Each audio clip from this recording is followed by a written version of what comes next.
holding a press conference for Mr. Giorgio today. And today the press conference will be done in English. Before asking the question, please say your name and the media you're from. Okay, should we start now? First, let me apologize for being late. It's catching a right. Do you want to say a few words first? No. Okay, this gentleman, please. No, this, you, yes, please.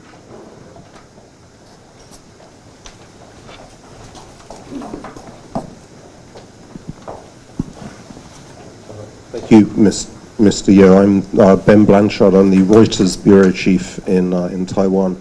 You spoke quite a lot in your speech about your military experience in Taiwan, and also about the military relationship between Taiwan and Singapore, which, as you know, is so sensitive, it's never really discussed in public. You obviously now are no longer a Singaporean government official, but you still have a very fascinating insight on the Taiwan-Singapore relationship. Because you're able to talk about these things as a private citizen now, the Project Starlight continues to this day. There are Singaporean troops in Taiwan as we speak, training. Why does this military relationship continue to this day? What benefit is there for both sides, both Singapore and Taiwan, to continue having Singaporean troops training in Taiwan? Thank you. As I mentioned in my talk, when Singapore first became independent, we had to establish a defense force, and we needed to train our troops. So Taiwan afforded us vast training areas, which were critical in our initial years of independence.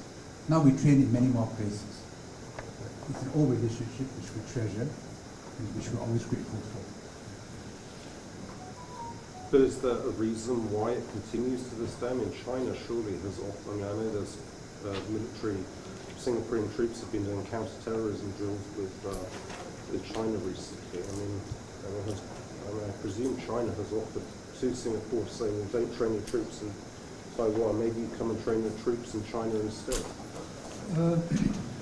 I think in the late 70s, when Lee Kuan Yew visited China, Hua Feng was the putative leader. And he did ask Singapore not to train in Taiwan, but to train in Hainan.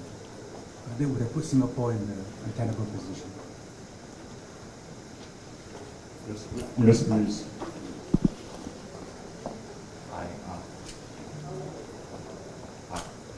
The text of my speech, where I elaborated a little bit more, you can refer to the text of the speech. Thank you, Mr. Yeo. The idea of a Chinese Commonwealth or a confederation sounds well and all, but is it somewhat wishful thinking that the merge of China and Taiwan be totally non-political? And also, the major issue that forbids two sides to have a healthy dialogue is all about trust. And with Taiwan presidential election coming up, what kind of advice do you have for the candidates to re-establish a channel of communication with China? Thank you. Oh, I can't be involved in the current political process. In fact, I've taken care to not to be a participant, but to give the views of an outsider who's observed Taiwan for many years, who had this fairly deep relationship with Taiwan, and to express my concern about how disadvantageous the status quo could be for Taiwan if the time that is before us is not fully made use of. Because it is the clock ticking. Right, but the problem is that we don't have an official dialogue right now. Maybe not for the candidates, but for the general situation, how to reestablish that communication.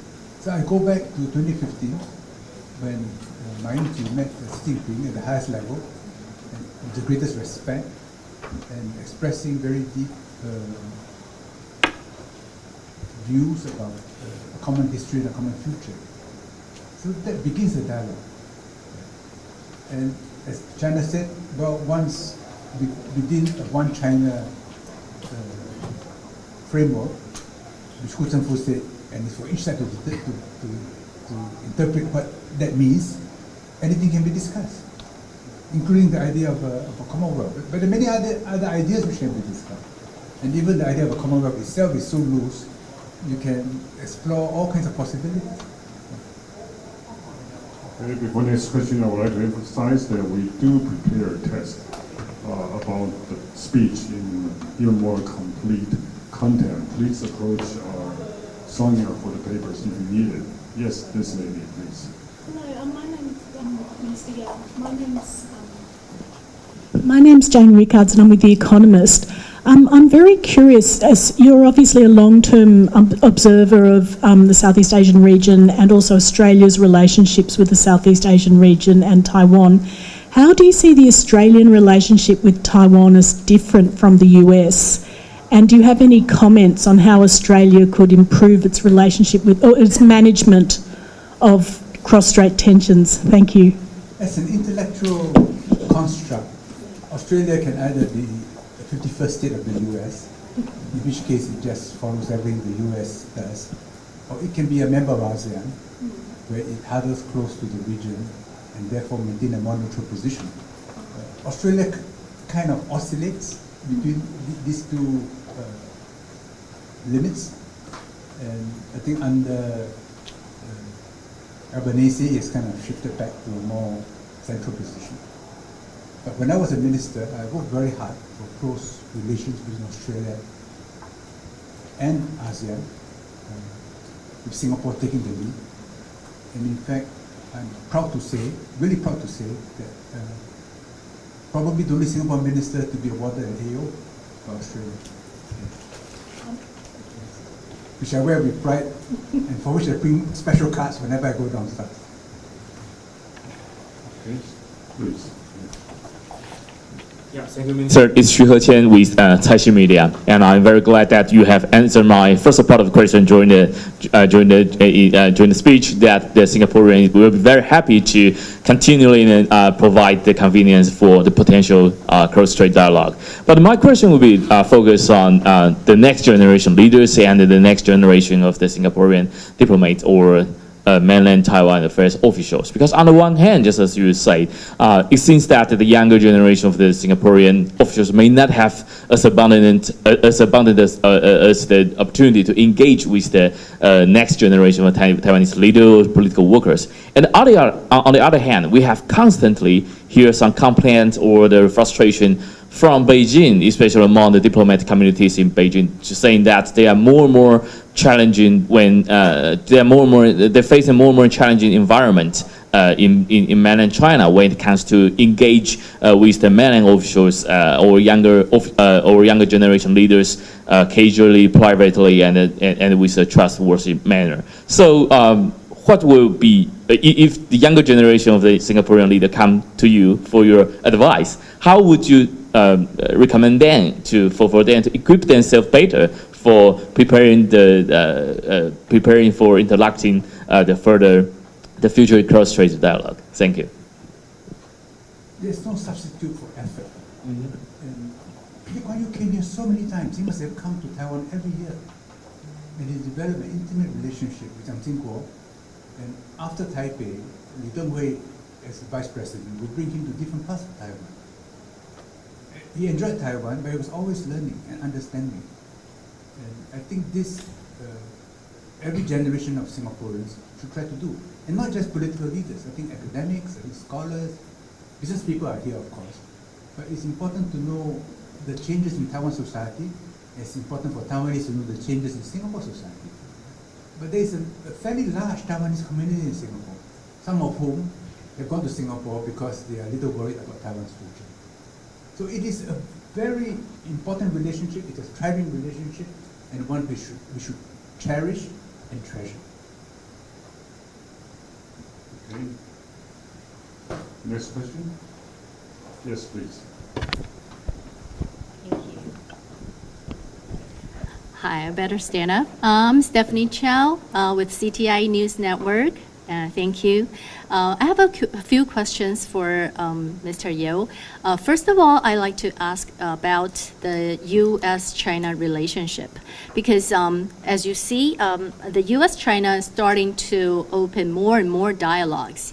And actually, I find that the U.S. Senate Majority Leader Chuck Schumer are, pretty harsh on China. We're planning to visit Beijing maybe next month. And my question is, what's the message behind it? And what message delivered to especially Taiwan? As you know, the year 2024 presidential election of Taiwan is fast approaching. What is your speculation about the result? And how would it impact on the U.S.-China relationship and the Indo-Pacific regions? Thank you. Sorry, which result? The presidential election. U.S. presidential elections. Taiwan. Oh, Taiwan. Yes. We had a question, one after another. Otherwise. Yeah, U.S.-China relations will define this period of history because it is an emerging power overtaking an existing dominant power. And there's a lot of stress created by this changing relative power position. The U.S. sees China as a threat to its global dominance. I don't think China has such a view of itself because China is a very homogeneous society. The Chinese people are most comfortable when they're among Chinese people. And they find it easier to govern Chinese people than non-Chinese people. And that's why China is 93% high. This homogeneity in China is not an accident. It's not the result of one or two policies, but it's very deeply embedded in the culture, in the mentality of the Han people. Whenever there's trouble, shut the gates, throw out the foreigners, keep the Chinese inside. That's the instinct. It's not only during COVID. It's always been in Chinese history, in every dynasty. So this is an aspect of China which the Americans, many Americans don't understand, which many Westerners don't understand. That China has its own nature because it's got a long history, and a very long recent history, and therefore a very conservative culture which always looks for precedents in the past. Initially, the U.S. feels that, oh, China wants to displace me, wants the renminbi to replace the U.S. dollar, wants to build bases around the world like we have done. I don't think so. But it will take some time for the U.S. to come to that conclusion. In the meantime, there will be a lot of tension. We will oscillate between the Cold War and Cold Peace. Hopefully there will be more hot war, but from time to time there could be proxy wars. And Taiwan should be careful not to be involved in it. I would say in the short term, however, there is a lowering of temperature, principally by the US. I think for two main reasons. One is in the presidential election, if there's a financial downturn, you will need China's cooperation. You remember during the GFC, the G7 was unable to pull the global economy out from a slump. And so George Bush convened the first G20 summit in 2008, and the following year, Gordon Brown in London in 2009, when in response, China put up a 4 trillion renminbi budget. And China played a major role in keeping the global economy afloat after the GFC, for which it distorted its economy. It took years to massage out the distortions. And although it did it also for itself, it got no gratitude from the world. This time the G20 is not like what it was in the past because of the Ukraine war.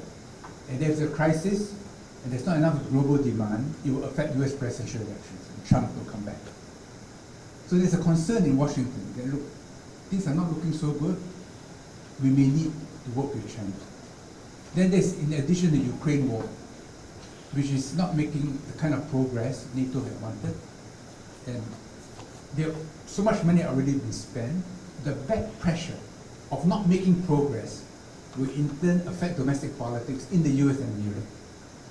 And here China may play a mollifying,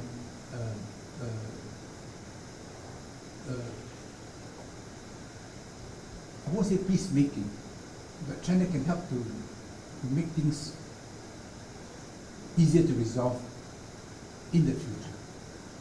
So I would say the economic concern, the Ukraine war, affecting US presidential elections are what is a reason why in the short term, I believe US-China relations will not get worse. They even get slightly better. As for Taiwan elections, well, we're all watching closely. It's a 4-horse race. Maybe it become a 3-horse race. If it's a 2-horse race, then the blue will have an advantage. If it's a 3-horse race or 4-horse race, then the green will have an advantage. But I do not know the situation better than you do. I'm just placing my bets. Any question? Please.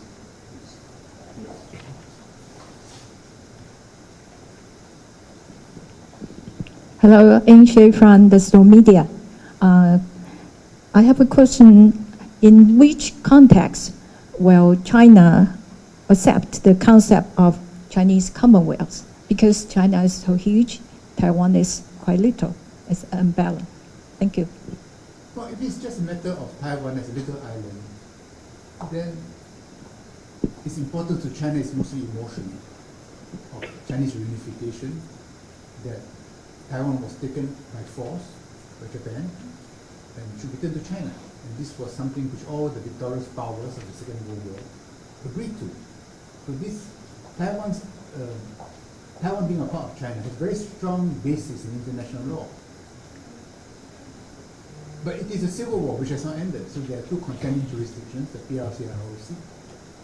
So hopefully, the end of that civil war will be a peaceful one where we have a merger of equals, which is why I described Taiwan as the last thing in the two things. You know?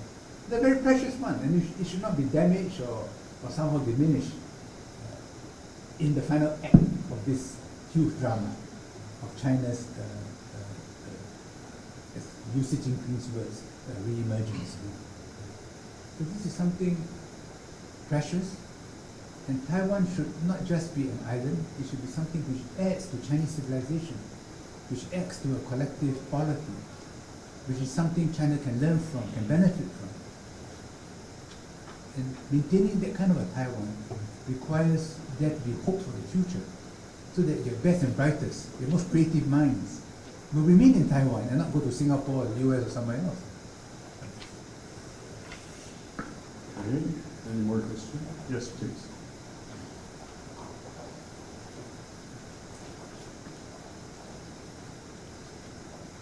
Hi, Mr. Yao, and I'm Daphne from Economic Daily News. And my question is, some Taiwanese people looking for reunification, maybe based on they have deep emotional connection with China. But just like you said, that Taiwanese society has already changed, especially the younger generation, and some are called 天然独, that they're born to believe Taiwan has already independent. And they were definitely against to the idea of collaborate with China.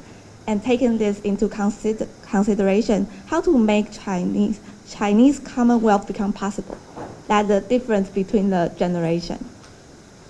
So they're against the PRC. They don't want to be part of PRC. They don't want to even be part of the ROC because of certain historical experiences in Taiwan in the past, including 228. So if I were a young Taiwanese, I may have the same feelings. Yeah. But when they say I'm Taiwanese, I'm not Chinese, do you really believe that? What do they speak? What are the Cheng based on? What are the historical references? Of course they know they are Chinese, but they're not PRC. And they may not even want to be ROC, but they are Chinese. And if you look at the long history of Chinese civilization, it's come together, it's broken apart.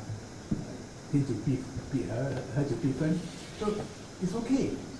But it is one civilization and one Chinese people. So if we look further ahead, well, maybe not 10 years, then 100 years, it's still one river flowing into the future. And Taiwanese people are part of it. Any more questions? Yes, please. Hi, Mr. Yeo, this is Zuri from Zabao. You mentioned in your speech that ASEAN could be a model for the discussion or the formation of a China Commonwealth. But as we all know that all members in ASEAN are sovereign countries, which is not the case that is in the eyes of Beijing for two sides, I mean Taiwan and mainland China. So how can that model of ASEAN work out for the situation of cross-strait? ASEAN has in fact made remarkable progress. I think the leaders meet 4 times a year, and many developments are initiated at the leaders level. Of course, officials make preparations. There's a small secretariat in Jakarta, which functions as an office for everybody. So it is a leaders-led association.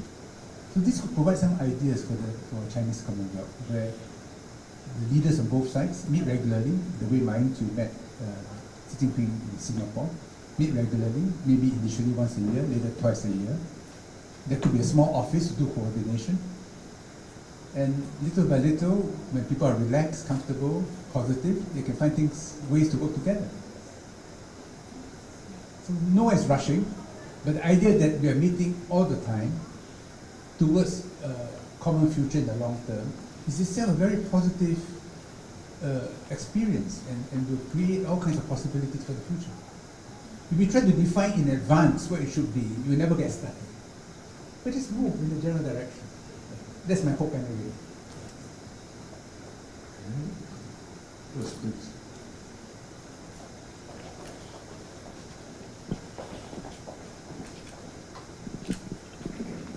I'm Zhang Junkai from HK01.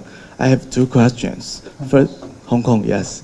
First one is, do you agree the 2024 Taiwan election is a choice between war and peace? The second one is, most people in Taiwan do not want to reunification. But if reunification cannot be avoided, do you think how should Taiwanese people adapt to this dilemma? Thank you. No leader in Taiwan can go further than what the U.S. allows Taiwan to go in the direction of Taiwan independence. So the U.S. sets limits on what any Taiwanese leader can do. The question is, should Taiwan allow itself to be used by the U.S., to be played on the U.S. chessboard? If the U.S. puts pressure, then Taiwan may have to go along to a point. But if Taiwan volunteers to be used by the U.S., that may gain Taiwan short-term advantages, but when it suits the U.S., Taiwan may be cast aside. So if I were Taiwanese, I do not want to be used. I want to use the U.S., but I do not want to be used. But when you try to use a big power, it's very dangerous. So it's better to have clear, simple positions which you stick on to, and don't be opportunistic or being too clever or technical. Because in the end, you try to make use of big power, the big power will in turn control you.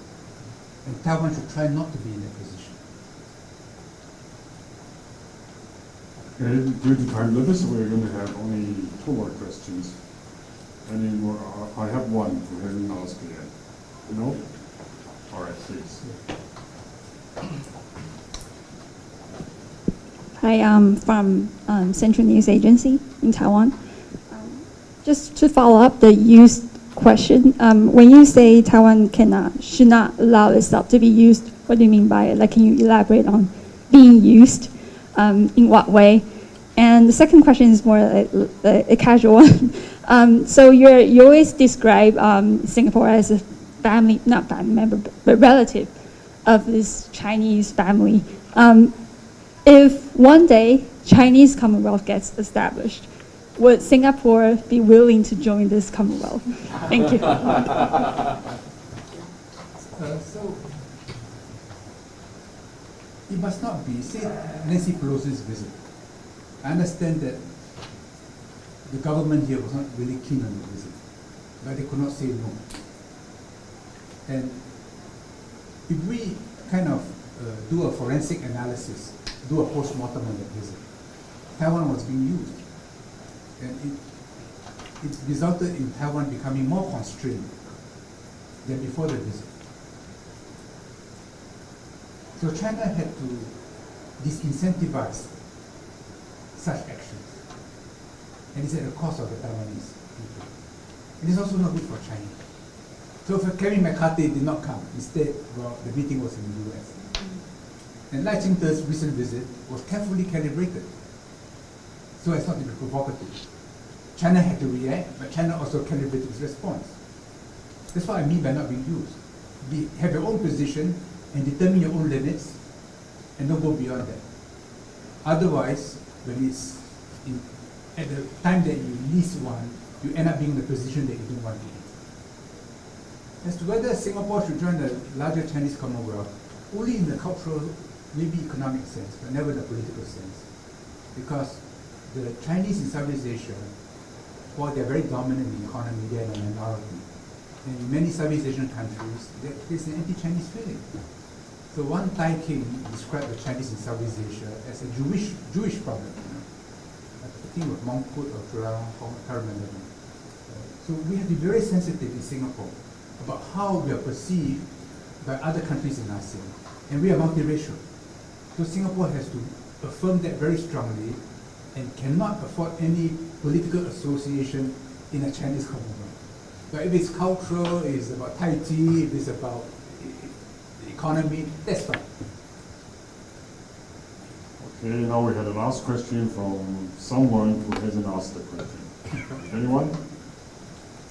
Then we from someone who has already asked the question. Okay. Sorry, just briefly. Yes.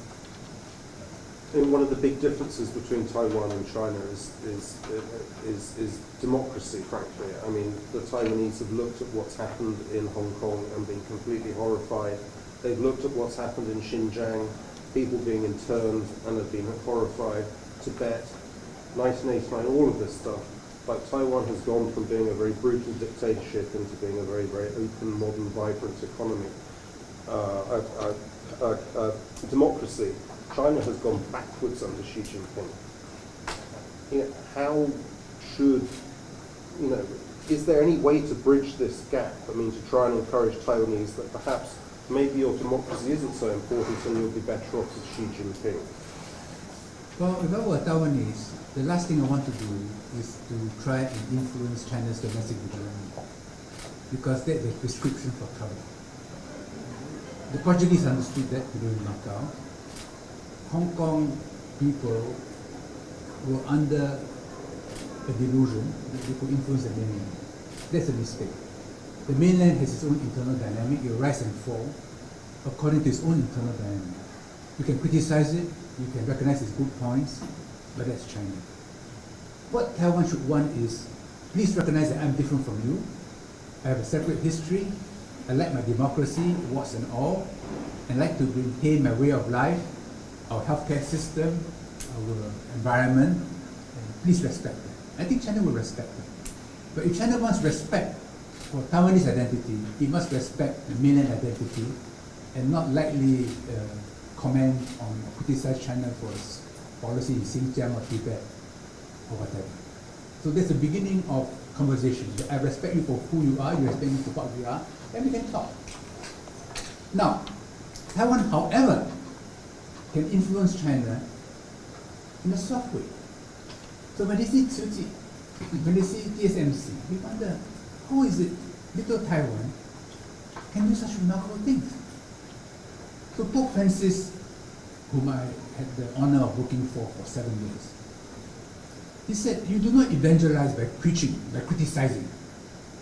You evangelize by being attractive, by your own behavior. So if Taiwan shows that it is a nice society that is well run, and people like to visit, and they go back with certain ideas, that is the best way to influence China. Not by criticizing China and telling China what is good for you and what's not good for you. Okay, ladies and gentlemen, here we must end our press conference, and thank you very much for coming. Thank you. Thank you.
所以你准备是不错。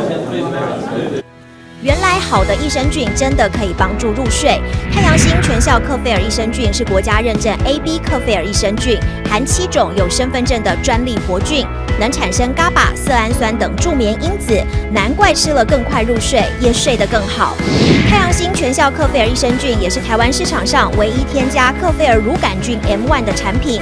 这是由台湾知名的大学季转，对季节敏感、调整体质的朋友真的是一大福音。